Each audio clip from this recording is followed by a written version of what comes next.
I'm Danelle. And I'm Andy. And we're parents and ministry leaders still learning to disciple not only the kids in our own homes, but the kids in our ministries. So we're having conversations with innovative leaders who are fostering a strong partnership between the church and the home. This is the Nurturing Faith Collective podcast. Hi, everyone. Welcome back to the Nurturing Faith Collective podcast. Andy, so good to see you today. Hey, pal. Listen, it's been a minute since we've been together, right? We were together down in Orlando, Florida for the Children's Pastors Conference where we recorded our last episode.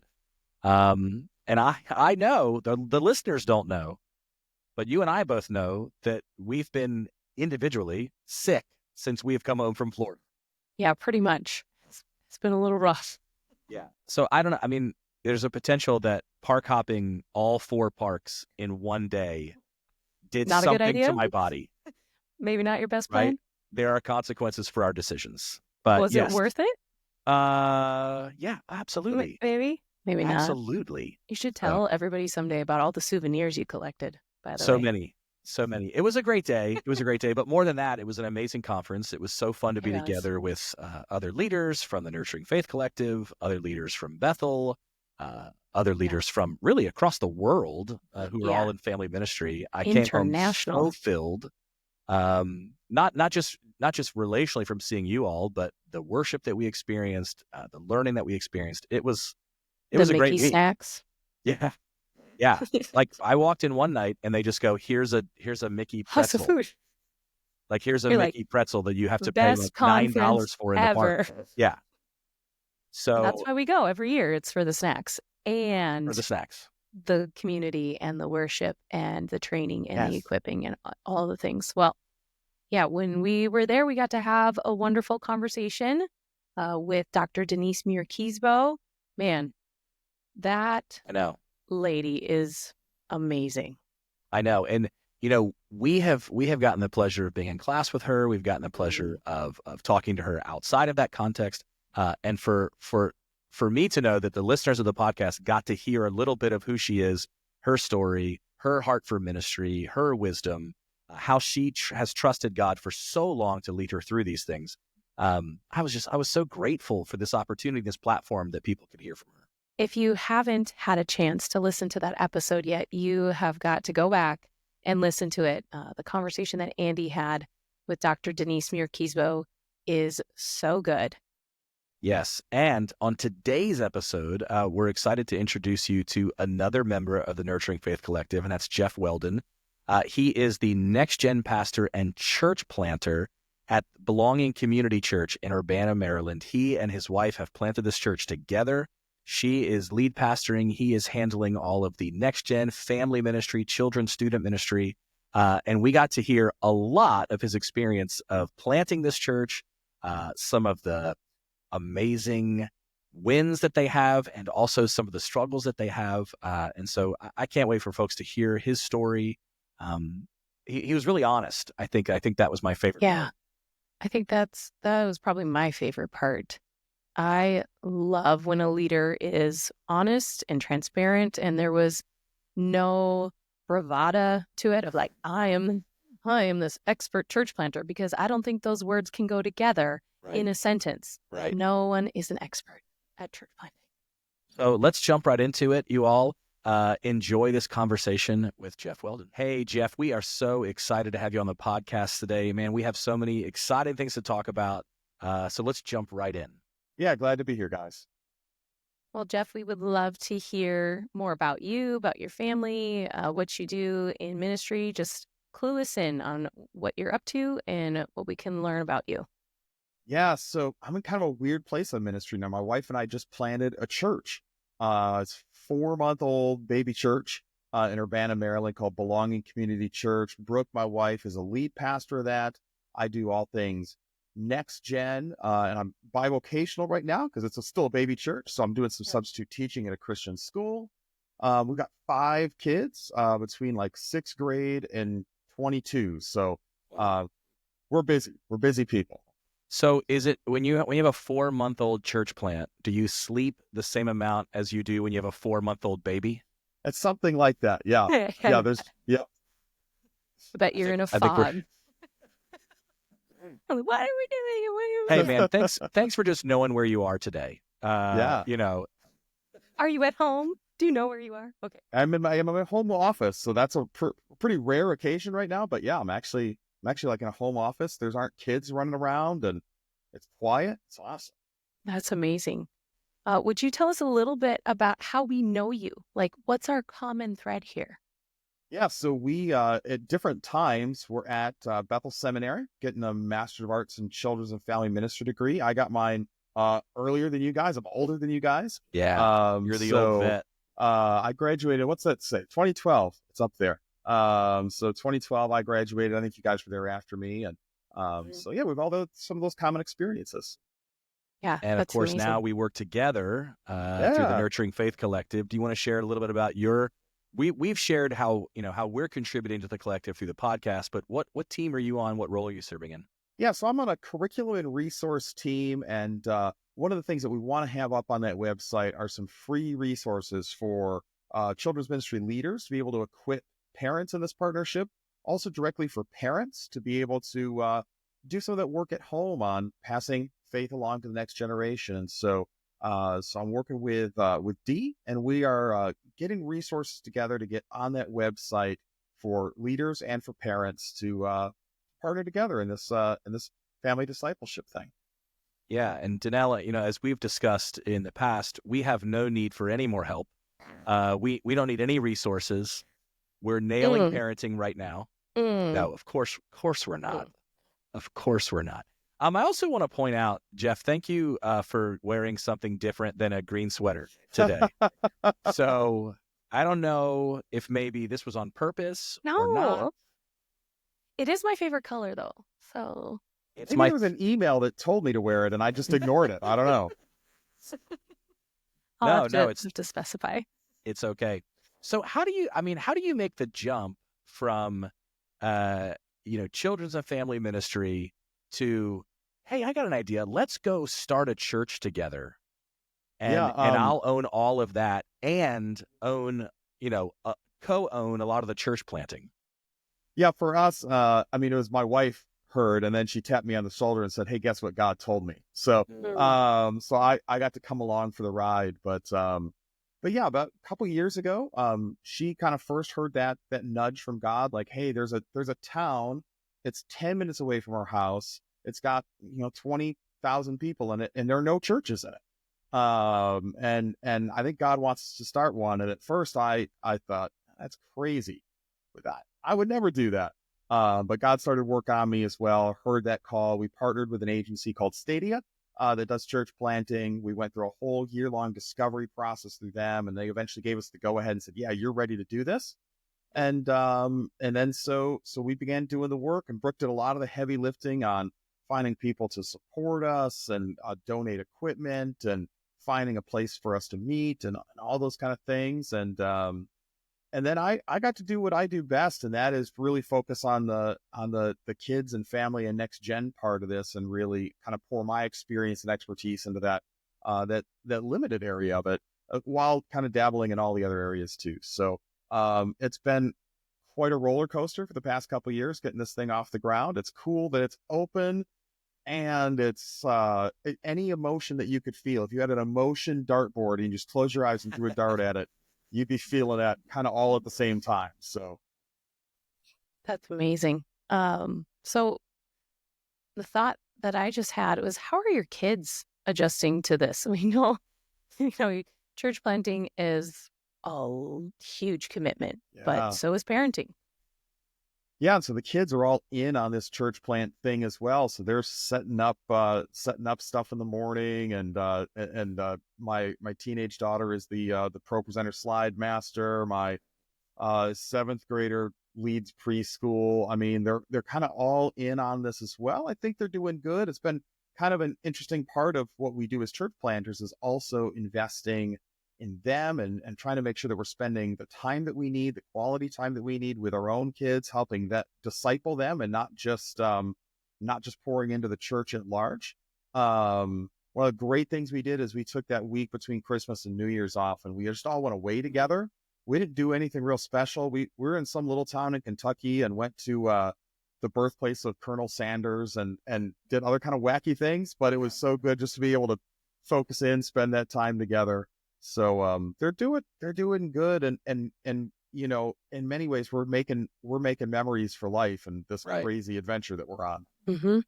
Well, Right. I love that because you're bringing your kids in on the mission. Yeah. And I don't remember where I heard it one time. Someone was like, "Oh, you know, how do you help your kids, you know, be okay with mom or dad being gone all the time doing ministry?" And you know, their advice was, you remind them how they're partnering in the mission as well. Right. That they're not just, you know, letting mom and dad go or, you know, letting this happen, but they're supporting, you know, the advancement of the gospel. So I think that's so cool. Your whole family is participating in that. Yeah, it's something that we've always done as we've, you know, served in churches, led in churches for the last 18 or so years for me, as my kids have just always been a part of what we do and up, you know, painting things and setting things up and just, you know, doing everything. And so it's a cool way to do it. For sure. I was talking last week to this guy Austin, who I work with, who does student ministry for us, and there was a need that needed to be filled immediately, and it was not a convenient time, you know, to fill that need. And I said, I got it, I'll do it. And then I turned to him and I said, why did my parents set an example for serving in the local church? I could have been free from this. So Well, But you would and have it's been cool to see. so sad. It's cool to see how that lives out, though. So my oldest is 22. She lives in DC. She's working there and living her best life down there. But she's a part of a church there in DC, and she's involved in children's ministry. So as a 22-year-old, she's involved with preschoolers. She's handing out goldfish and doing all the things that preschool folks do. And so it's cool to see her already have that idea at 22. Like, this is what you do. right. Now, here's what I want to know, because, you know, Danelle, you've been in the situation. I've been in the situation. Many of the ministry leaders who listen to this podcast have been in the situation where they have joined a church staff. They have taken over responsibility and leadership of a family ministry, a children's ministry, next gen ministry. And if they're really honest, they have said, I really wish the person before me would not have set it up this way. Oh, if I could start from scratch, I would do it this way. You are now starting from scratch with this church Right. plant, and you have a pretty good in with the lead pastor. So what do you find yourself doing differently, if anything, as you have launched this next gen ministry in a church plant with really no precedent before you? Yeah, this is definitely unique because I've served at, I think, 3 other churches before this where I have stepped into those roles and gone, oh man, what's this about? So, right from here, Brooke and I were very intentional at coming up with values for our church, for our ministries, and saying, this is who we want to be about. And so I don't have to worry about correcting past mistakes. I've got values now that I'm saying, okay, this is what we are, and we work on those closely together, which is a nice situation to be able to work so close with a lead pastor. There's also some responsibility with that. You know, our goal is to grow this thing and to turn this church over to others someday when we're old and grayer and ready to move on. And so we want this church to be living according to those values that we put in place. And so there's kind of an onus on us not to have this thing off the rails when it's time to turn it over to someone else. Can you share what one of those values is and how that plays out in family ministry? Yeah, for sure. One, and I was thinking about it before we got on together. One of them is partnership. That's one of our values. And so when it comes to family ministry, it means that I know I totally recognize that I am not the one who's just imparting Jesus to these kids, that it's got to be a partnership with the families as we do this. And so that's a really important part of what we do. Say everything that we do, we're going to make sure that we're partnering with families, we're partnering with our community, we're partnering with local agencies. That's partnership is a huge part of what we're about. How challenging has that been? Because you had said that this is an area that has had no churches. So are Right. you finding Like, what are you finding with these parents that are participating in your church plant? Yeah, I mean, our parents are all over the map. I've always thought, as I lead ministry over the past, couple decades, like I've got to anticipate to have a kid in the room who has been at church every Sunday and could tell the stories better than me and has eaten like more goldfish than you can count. And then I've got to have a kid in the word who only knows Jesus as a curse word. And then everywhere in between. Yeah. And that's really what we're experiencing. This is in this community. We've got kids on our launch team who have been to church every week. My own kids are on my launch team. I know they can tell the stories better than I can. But I've got kids who've never been in a church before, and parents who aren't really sure what church is all about. And so really, it's a really unique challenge. But, all of us have in common that we're all very busy. We all have in common that we all love our kids and want the best for them. And so in that sense, we're all on kind of an equal footing as to just some of the coaching that can happen, as to conversations you can have with your kids at home, things that you can do, the importance of being at church on Sunday, all these kind of things we're all on pretty equal footing on. So that's a good thing to remember. No, we mentioned we did a teaser episode for this podcast, and I had mentioned a story in talking to another leader and just saying somebody needs to write the book on how to help kids at a church plant capture the vision of planting that church, because It could be Jeff. they might be the only third grader, in their children's ministry at the start. And so 2 episodes in, and here we are with somebody who can answer that question. So, maybe not from a church plant standpoint, but I know that we have people that are leading in ministries that listen, that they may be at the smaller church in town, and the bigger church, in town may be down the street. And, your parents are starting to kind of ask, hey, how come there's not this, or how come there's not that?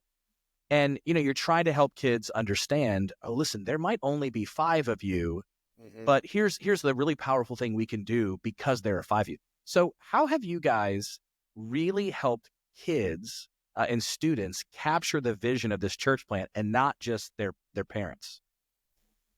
Yeah, that's great. And I've always been at the bigger church in town. So this is a new experience for me too, to say, well, I've got 6, 7 kids in the room. How do we do this? But, ultimately, we just try to help the kids remember that this is not for us, that we don't set all this stuff up just for the 6 or 7 of us in this room. As much as I love you and care about you and want you to know Jesus, we're doing this because we want everybody to know this good news about this God who loves you and created you on purpose and for a purpose. And so it means that every week there's a challenge to go talk to someone about what they've learned. Every week there's that challenge to say, hey, this month our theme is love. I mean, February, right? So the theme is love. Hey, there's someone in your church who doesn't know that, or in your school, on your soccer team, somewhere, that doesn't know all the time that they're loved. They need you and they need Jesus. And so just helping them be about that mission right from the very beginning is one of those pieces of the puzzle. And then because we are a set up teardown church, we meet in a school. Everyone gets to participate. People who get there early are helping set things up. And the last thing we do as we get ready to dismiss and say, okay, let's start to put this media center back together. Let's start to work together so that the school that we're meeting in knows that the people here are good people. And so when we mention to them something about Jesus, they're like, yeah, we like them, instead of, oh, Jesus people, we don't like them. So, oh, you mean those messy people that mess up our school? Stuff away. So they get to be right in on it right from the get-go. So it's cool stuff. That's really, really cool. Are there intentional things that you do maybe at the end of the service or in some midweek communication that spur on that sort of, hey, go tell somebody? Yeah, so that's at the end of service. We always have some next steps for kids. We never want them to leave without knowing, what are we going to do with this stuff that we just experienced and heard. And then all throughout the week, and that's a really big key with our partnership with parents, is that we're leaking out information all week long on our social media about what their kids experienced on Sunday, about simple things they can do with it at home, or just simple things like, hey, it's National Chocolate Cake Day. Anything we can to just keep that conversation going with parents, and so that we all know, like, we're all in this together. We're better together, is what we're all about. So, And just another question on Sunday, what happens at home in the afternoon when the sermon has gone long that morning and you're stuck with the kids? So He here's doesn't the make dinner. That's what happens.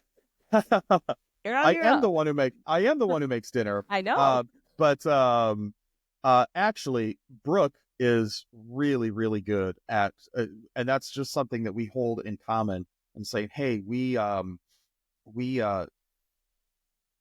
to make sure our services are a certain length, and she certainly, because she's worked in children's before, gets that piece. So we have in 4 months we haven't had that happen yet, but I mean, we have had wonky things happen, trailers coming late with all of our equipment, a church custodian who comes late, and we've got to scramble to get in, or a school custodian who comes late, we've got to scramble to get in, and it's stressful and it's hard. One of the things that we've really begun to focus in on is kind of ask a question, and this comes from Beth Guckenberger, that is what would be a win for the enemy this morning?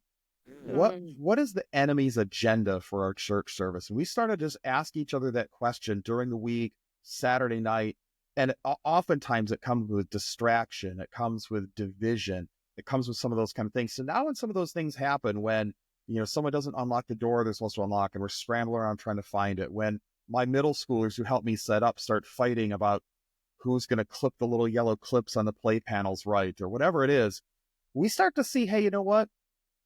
There's a spiritual element to this, and we don't have to react out of our own just, natural reactive selves about it. We can remember, hey, I think the enemy is maybe trying to stir some things up here. And it helps us to have a lot more Jesus-y response, a lot more mature response to it.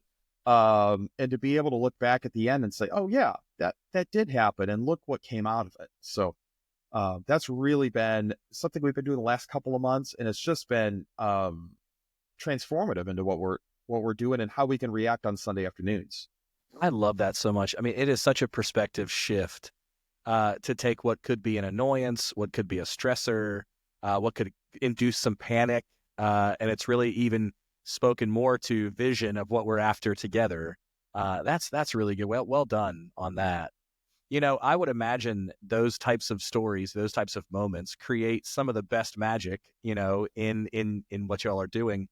We like to ask our guests, so many times we will say, oh, this thing happened with this kid, or this thing happened with this family. Oh, I should have written that down. Oh, I could write a book one day. What's a moment for you, either in this church planting over the last several months and last several years, or just an experience that you've had as a parent or ministry leader that you think, man, I should have written that one down? Yeah, I mean, I've been doing this a while, so there's plenty to choose from. But I mean, I think really it has been over the years just getting an understanding of it doesn't have to be perfect, because I am a person when it's not going how I planned it, how two kids start to bicker, or the youth pastor takes all my scissors and I'm scrambling to find them, or whatever it is. I mean, They do always steal our stuff. We've got the It's best true. stuff. It's true. But you can feel that blood pressure rising. You can just feel yourself going. And more over the years, I've come to realize, like, hey, you know what? It really isn't that important. All of these little detail things, it's important to plan. It's important to have excellence.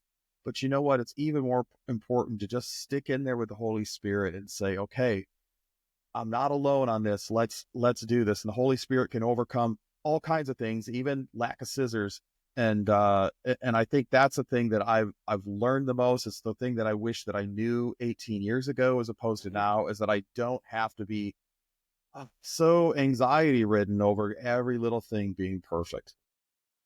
Yeah. So my thoughts, because you've been in ministry for a long time, some of us not as much, not as seasoned as you. Old. I What? think she just called me old. No, I said seasoned. I said you're flavorful. I don't know. Right. What advice would you give to the young leader who, maybe hasn't learned those things? Like, what would you encourage them with? Obviously, we all come from a bunch of different contexts, different situations arise. What do you pass on to that new leader? Yeah. I mean, for me, as a younger, more immature, less experienced leader, I think one of the things I often try to do is to try to, through force of will and enthusiasm and whatever, try to make things happen a certain way. Whether it came to trying to help parents, do devotionals at home, or how are we going to set up our Sunday morning, or what kind of, volunteer recruiting do we need, or whatever. I tried to make it happen, without always considering slowing down and the value of partnering with others, real partnership where there's give and take, and they're hearing and I'm hearing. And I think that's the advice I would give that new children's leader is slow down and think of partnerships and think of relationships more than getting your way, more than even if your ideas are really great, they aren't going to go anywhere if you're not listening to others, if you're not in true partnership with them. And so I think that's the advice I would give that younger leader, that new leader. Slow down, form those partnerships, prioritize and fight for the relationships, and then your great ideas, they'll come about, just through those relationships and partnerships, as opposed to you trying to force things, Yeah. on your schedule. Yeah, that's so good. Let's really drill down here. So if there's a part-time or an unpaid ministry leader right now listening to this, and they're thinking, do you know what I have to get done between now and Sunday? And I'm working another job. I got to go by the church. I got to cut the things out. I got to make sure we have enough Q-tips, right? I got to set up all Find the the rooms. scissors. I got to get the check-in stuff ready. What is, for that leader, which, by the way, if that's you, keep crushing it, right? Yeah. Yeah. But for that leader who listens to you say, yeah, you got to develop some partnerships with the parents. What is, like, step one, like today, one thing they can do to begin that work? Yeah, I think it really is like, just really prayerfully, like taking a look at what kids are in your ministry, what families are in your ministry. I mean, to start with, is there anyone who's kind of invested in this thing? Is there anyone who's that parent who will, step up and volunteer at the drop of a hat, things like that? Is there some sort of unofficial position that you can help them be in? Say it is like, hey, I need someone to just come in and cut out all these stars and get the printing and materials ready for Sunday. And maybe there's somebody who can help do some of that, who actually would be energized by doing something like that, for you, just to take something, off your plate. And then where I look is, who are those parents who are not invested yet? Who do I see? Johnny every week, but Johnny's mom, Johnny's dad, Johnny's auntie, whoever brings them, they're not volunteering at all around the church. That's untapped kingdom work, right there. And discipleship for that person, because we're all called to serve and be a part of, what's happening around the local church and in our communities. And so, is there someone there who I can reach out to and begin to disciple just by saying, would you help in some small way in what we're doing? Not just because they're not doing anything, and it's like a feeding frenzy, like, we all need to, like, jump on them and see if we can get them onto our teams. But is there something small that they can do that actually helps them understand the importance of service in their Christian life? So. Yeah, that reminds me of the concept of renters versus owners. You guys familiar with this? So, I mean, you know the basic principles, but when we kind of hoard those responsibilities of, like, it's my job, whether it's part-time or full-time, like, it's my responsibility. When we keep that away from people in our church, we make them renters instead of allowing them to really own the ministry, to be responsible for things. I've heard some friends call it, like, what buckets can you give away to someone else so that they're in charge of that bucket? You're still overseeing, everything, but that's their bucket. And I think that's a wonderful way to engage parents, especially the ones that are, I'm just assuming here, that the ones that are in your context right now, Jeff, that haven't grown up to know Jesus, have no understanding of the faith. They're not going to be volunteering to teach a Sunday school class. And so cutting out stars or picking up, snacks from the grocery store, those are going to be the avenues to get them to a place where they're like, you know what, I think I can do a little bit more. I think I can, help once a month. I think I can. Yeah. And so I just think that is awesome. Just Well, great. and when I asked the question, you could have said, okay, put down the stars, put down the work, and go and have coffee with them. But I love the way that you framed it, because it's, hey, come alongside me, come join me in this thing. And oh, by the way, you could also say, here is a pack of stuff. Can you do this at home? That's a first starting place as well, right? You Gotta don't have to, ask. if you can't make the time to come with me, and come join me here at the church. Hey, I have this stuff that you can do at home. But at Right. least there, you're starting that relationship and you're starting some ownership. And ultimately, the kids are seeing Right. their parent, their caregiver, take part in the thing that's for them. And there's Yeah. something powerful that happens there. And then what you have to do as a leader then is make sure that you are not micromanaging. Because I mean, for me as a leader, and excellence I hold as a really high value. So then all of a sudden you start to look and say, well, it's not how I would have cut out those stars. Oh That's man, not how I Yeah. would have. that And could we be do a the same. whole nother episode, man. We do the same thing with our kids at home as Mhm. we teach them chores like washing the dishes. Like they're not going to wash them as well as I wash them at first, and I get to coach them, and I also get to say, eh, there's a level where I can say, okay, that is good enough. It's not perfect. It's not how I would have wanted it. It's not how I would have done it, but it is actually a valid way to do it. And so that's because that's an easy way to drive people off, is if you start to have them come alongside you, but then you It's really not are still enough. holding it yourself. So Right. yeah, Yeah. Right. I think we see that a lot in ministry of, I just need some help. I need some help. And then someone comes to help and you're like, did you not do any in my way? And they're like, well, then I can't help you. And you're like, no one will help. And it's like, yeah, Danelle, is this just confession for you right now? it is. Is that what this is? We've talked about family ministry, we've talked about church planting. At some point along the way, again, if we're honest, which we've tried to create a space on this podcast where we can just talk honestly about these things. Have you woken up one day and said, "There's no way I can do this anymore," but yet you're still here? So, what helped you continue with this and persevere? yeah. I mean, I've been doing this for 18 years, and anyone who's been in ministry for any period of time, and you deal with stuff, you deal with church hurt and unkind words and all kinds of things along the way. I certainly have. I think when it comes to some of those kind of situations, I've really leaned into the Bible, really leaned into especially Psalms. David and the other Psalm writers spoke a whole lot about things were not going very well for them. And so those are perfectly acceptable things to bring to God. He knows that things are not going well for you. And so it's comforting to see that other people dealt with that and they went to God with it, and God didn't ignore them or cast them off, but listened and responded. And so that's been huge for me.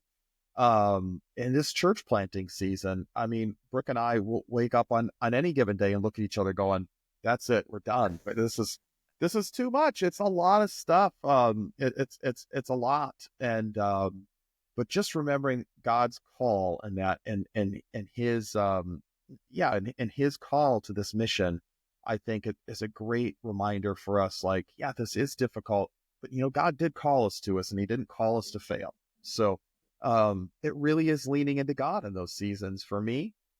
And sometimes the help of a therapist as well has really been important in my journey. When I feel beaten up, when I feel discouraged, just having that professional to talk to help remind me of some true things as well and point me in the right direction has been huge.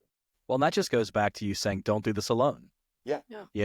I mean, there are a variety of ways that you need help. You need help from senior leadership if you're in a church context. Yeah. You need help from family that is supporting you in this. You need help from a professional counselor who can help you unpack some things and talk through some things. You need help from your friends, from volunteers, from the children themselves, right? So it's a great way to really think about this whole partnership in family ministry. And you have articulated that so clearly for me today, and I so much appreciate it. Yeah, no problem. I just can't go to my lead pastor right now to complain about my boss. So Yeah. What's the HR situation? Yeah, I don't. Yeah. Or you all just like severance and you're like, we leave work at work and home at home. Yeah, that would be healthy if we did that, and we're getting better at it. But man, it's so hard. It's been so hard for us over the years because we've served together in so many different contexts of just being able to leave the shop talk at the shop and being able to focus on each other. I think right now we're in a season of life where we're really trying to be intentional about that, because that can be pretty dangerous for us. Sure. Wow, man, it is so clear that God is doing something incredible in your local church context and in your marriage and in your family. And Danelle, I don't know about you, but this is why we're doing this podcast, so we can talk to people who are really doing this work, learning, succeeding, failing, trusting, all of those things. So, man, I just appreciate the honest conversation. Yeah, thanks for having me here. It's been fun. We just so appreciate, being able to support you and be a part of the global church who are serving children and families all over. And so thank you for just leaning in and being vulnerable with us. That's something that a lot of people struggle with. So very much appreciate your vulnerability and your honesty. And we will be excited to hear more from you as your church continues to grow and expand. And we're here for the journey. And we can't wait to see what kind of resources your team comes up with for Nurturing Faith Collective, for leaders and parents, and we'll be releasing those things as they come. So if you're listening to this, stay on the lookout for those things in the near future. So thank you for listening to the Nurturing Faith Collective podcast. We will see you next.